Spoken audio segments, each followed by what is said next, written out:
Hey everybody, Brian Zane here with your New Japan Pro Wrestling G1 Special in USA review. I promised y'all I'd be getting to this show eventually. I know I'm about a week and a half or so behind, but between this show and Slammiversary last weekend and Great Balls of Fire this past Sunday, not to mention the classic pay-per-view I'm reviewing for this Saturday and Raw and SmackDown obligations, I had a lot of wrestling to watch over the last couple weeks. I had to pace myself, so that's why G1 Special review is taking place a week or so after the fact. The show took place over the course of 2 nights last weekend in Long Beach, California. 8 hours of wrestling content in all. I'm not going to say it was a slog to get through because it was certainly, every match was entertaining in its own right, but they were all very exhausting. It was an exhausting process to get through these high emotion, high impact, strong style kind of matches. I had to take multiple breaks throughout just because I couldn't handle it all. I don't know how I was able to handle 7 or 8 consecutive hours of WrestleMania live in Orlando this past year, but somehow I did it. But it was very difficult for me to make it through all 8 hours of this show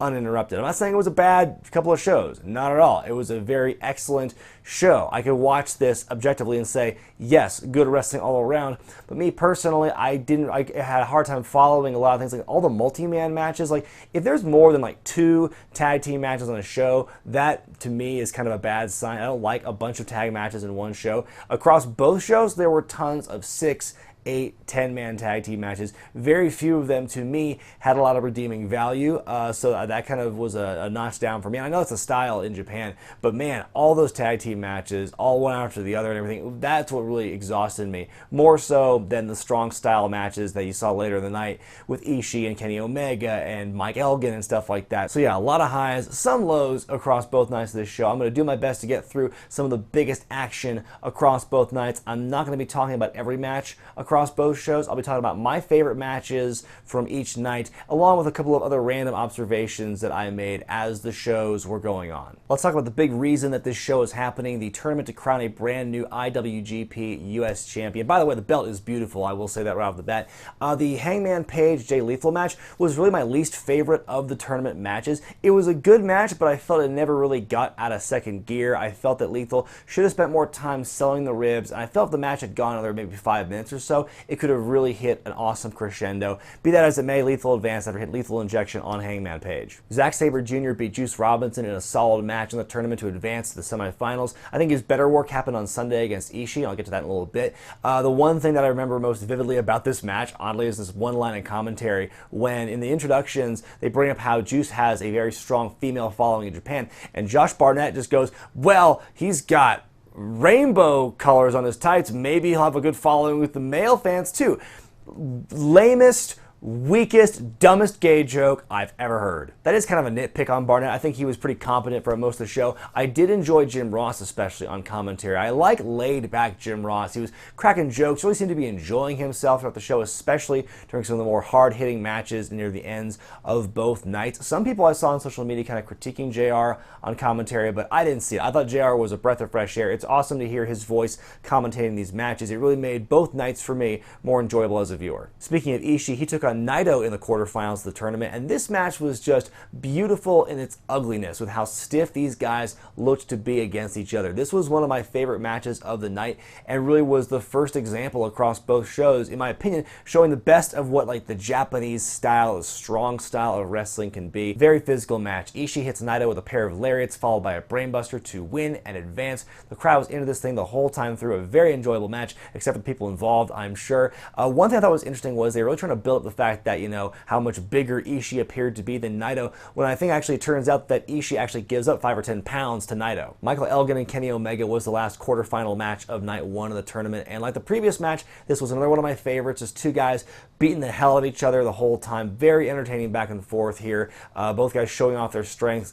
Kenny Omega with his quick strikes and everything. Elgin with his big power moves. This was very entertaining, like I said. The one thing that I thought got kind of annoying after a while, and I know this is the style, but just the number of V triggers that Kenny Omega would hit on Elgin here, and then later on in the tournament as it progressed, how many times he busted that move out. It looks great every time, and again, I don't watch enough New Japan. I'm sure this is just the norm, but the way how often he hits it and how often he teases it, And it seems like for a move that's supposed to be so devastating, the fact that he has to use it so often kind of diminishes its meaning and its worth and its value as a big-time move. If it's one of the most powerful moves you have, it shouldn't take 10 to put someone down in a match. At one point, he hits Elgin with 3 straight V triggers, a reverse Frankensteiner. Elgin still kicks out. It takes 2 more knees and a one-winged angel for Omega to finally advance in the tournament. Again, very hard-hitting match, but just looking at this stuff, it's exciting, but at the same time, as just kind of like a traditionalist, I still kind of silently weep. It's like, why is it taking so many damn big knees and all these other crazy moves? I know, it's a style. I have to keep telling myself, this is the style. I have to just kind of embrace it for what it is. The main event for night 1 was the IWGP Heavyweight title match as Okada defended against ROH champion Cody. JR said on commentary, this is the first time since 1952 that 2 recognized world champions wrestled each other in the LA area. That was Lou Thesz and Baron Leone back in 52. Crazy to think it's been that long since a milestone like that has been achieved. It really, again, a very entertaining match between these 2 guys. Cody just gets it as a heel. He's so over the top and so evil and devious as a heel with the way he spits on the referee and flips off the fans. It's just classic heel stuff. I mean, of course, classic in the way that, you know, flipping off fans and stuff wasn't exactly a classic thing back in the 70s and 80s, but he has that same kind of mentality of just being so angry and so vicious and so vile when he does his heel mannerisms and stuff. It really works for him. At one point, Cody's on the top rope and Okada jumps up and hits him with an arm drag from the top. It's a great looking spot. Josh Barnett in commentary says, shades of Okada's amateur wrestling days, which, yeah, I'm sure Okada would do flying arm drags from the top rope to people during his amateur wrestling days. I think I got what he was saying there, but still the phrasing of it and the context made me laugh. More teasing of the dissension between Cody and Kenny Omega as far as who's the real leader of the Bullet Club. We know this is going to blow up at some point in the future, and there's more of that on night 2 as well. But Omega comes down to ringside and tries to get Brandy to throw in the towel on Cody's behalf. Cody tries to hit the one-winged angel on Okada to send a message to Omega, but that backfires. Both men actually steal each other's finishers during the match. Both men kick out. The finish happens when Okada hits a jumping tombstone followed by a Rainmaker Lariat, the order of which made me laugh, but again, I must remind myself, this is the culture, this is the style, I must embrace it and just accept it for what it is. He hits Cody with those moves to win and retain the championship. Very, very entertaining main event. Both men looked amazing here.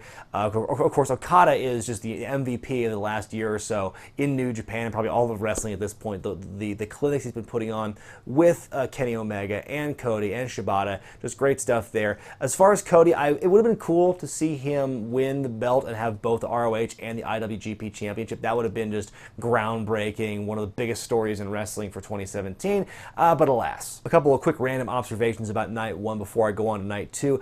The opening 10-man tag team match, the Bullet Club took on Will Ospreay, Roppongi Vice, and the Briscoe brothers was very entertaining. I love Nick Jackson's antics at the beginning and ending of the match when they're doing their intros. Nick looks at the camera and goes, "We're in the opening match, you kidding me?" So incredulous about it. And then when the match is over and when Roppongi Vice, etc.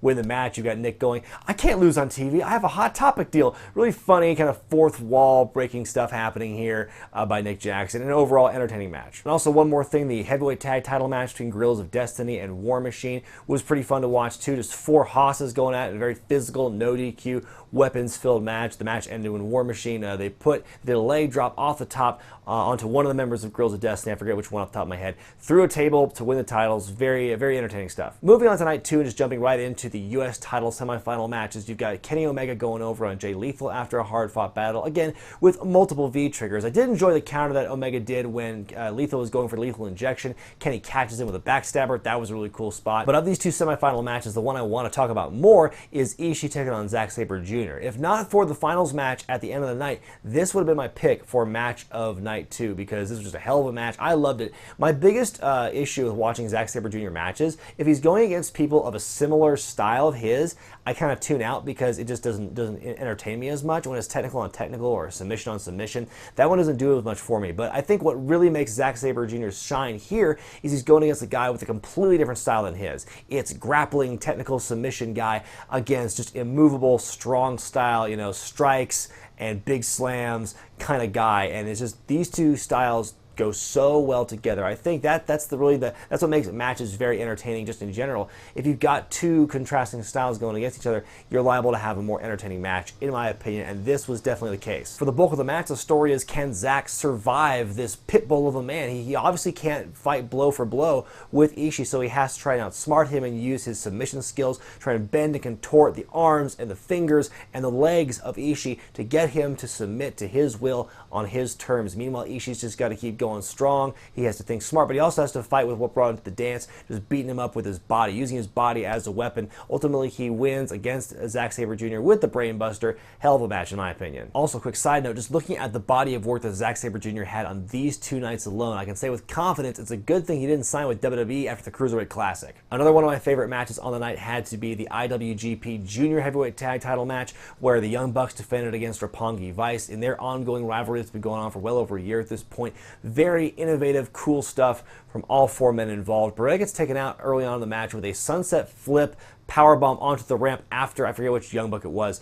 He does the sunset flip to the outside, walks around with him, then power bombs him on the ramp. So it's good strength by, I think might have been Matt, I was going to call him Matt Buck, Matt Jackson there. So we get a 2-on-1 scenario with Rocky Romero, which is a recurring trope with this rivalry in particular, where Wregret gets taken out early on, so Rocky's got to fend for himself. Occasionally kind of hot tags himself at one point, gets that second wind before Beretta does get back in the match. At one point, one of the members of Roppongi Vice is put in the Scorpion Deathlock, and JR with one of my favorite calls in the matches. And folks, if you're wondering what the difference is between a Scorpion Deathlock and a Sharpshooter, nothing. The Young Bucks hit a huge Meltzer driver off the top rope and onto the concrete floor in honor of Dave Meltzer's father, Herbert, who passed away some days before the G1 special. So that was kind of a cool move. They didn't get quite all of the connection there, the top rope part of it, but it was still very impressive to see them do that in the first place. The Bucks hit another Meltzer driver. They get both members of Roppongi Vice in twin sharpshooters, and Rocky taps out. The Young Bucks retain after a very entertaining match, and I don't care what Jim Cornette says, I was entertained by this match. Ricochet comes in and breaks up the party, tosses both members of the Young Bucks out, and challenges them to a tag title match in the future with, what was his name? Yaguchi. I had to write that down on my notes. His coach and trainer, Yaguchi. So we'll see what happens with that in the future. It's cool to see Ricochet show up. He took a quick stab at Lucha Underground for preventing him from showing up in night one, and you know, that's wrestling politics for you. Also worth noting, after the Ricochet promo, Rocky and Trent are in the middle of the ring, and Rocky says that, you know, this is part of our 5-year plan. We're going to split up now amicably. Trent, you're going to go on your own in the heavyweight division. Rocky didn't specifically say he was retiring, but it certainly sounds like he's heading in that direction. So it's sad to see this team break up, even if it is kind of an amicable split. I think the stuff I've seen of theirs over the last year or so was really entertaining stuff, and I hope that both men do well in their respective career paths from here. 8-man tag team match. Okada, the Briscoes, and Will Ospreay take on the Bullet Club. It's Takahashi, Bad Luck Fale, Marty Scurll, and Cody. All I want to say about this match was they spent like 6 minutes of this match just working tags. Like, they barely did any wrestling in this match, which is pretty remarkable. It was all just old school shtick,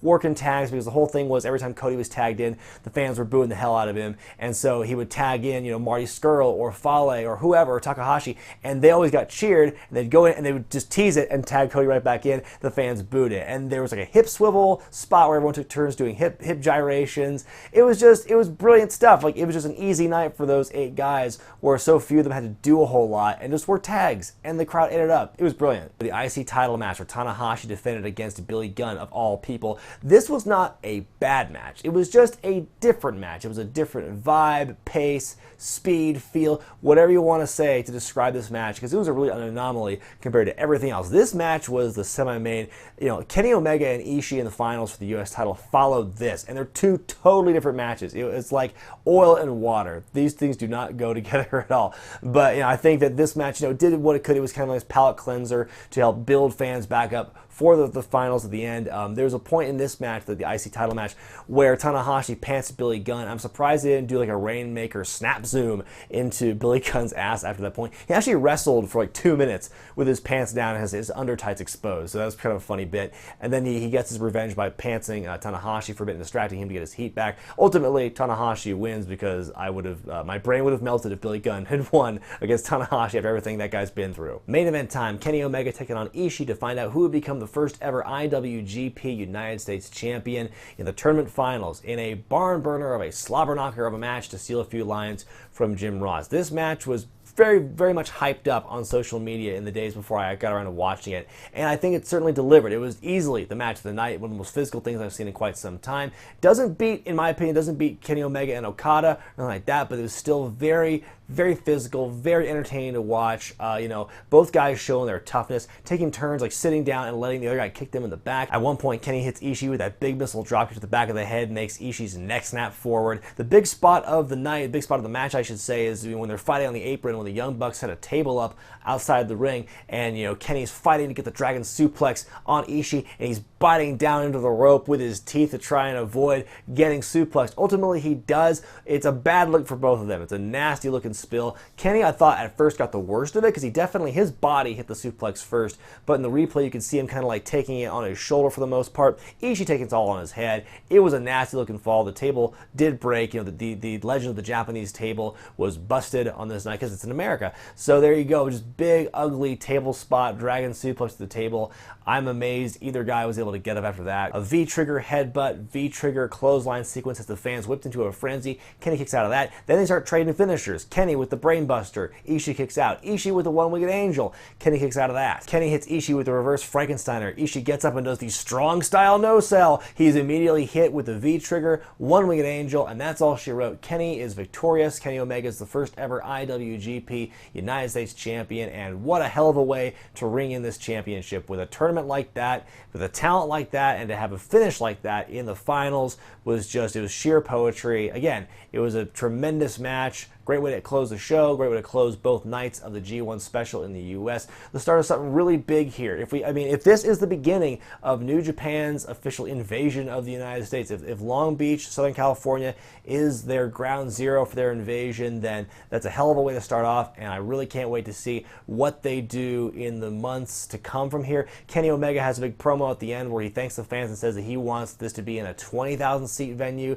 next year. So who knows? Maybe we'll see it in the Staples Center. That would be a sight to behold. So there you have it, the G1 special in USA out of Long Beach. 2 nights of incredible, hard-hitting action, fast-paced, high-flying, lots and lots and lots and lots of tag team matches. I couldn't even keep track of them after a while. But the singles stuff, that's the meat and potatoes of what we were seeing across both nights, and that stuff to me really delivered. Even again, the Gun Tanahashi match. It was different, but it was still a decent match. Everything else I thought was great. I have no real bad things to say about this show or both nights, except for the excessive tag team matches. That's just my personal thing. I know other people are going to like that stuff, and it was enjoyable. I can objectively watch all this and say, yes, this is good stuff, but it's really not for me personally. But the big matches that mattered, the U.S. title tournament, Cody versus Okada, that stuff really wowed me. Roppongi Vice, Young Bucks, loved it. Like 2-on-2 tag team matches, I can follow no problem. That's great. So my final thoughts on G1 special in the USA. It's exhausting, but it was a lot of fun to watch, and I can't wait to see what happens with New Japan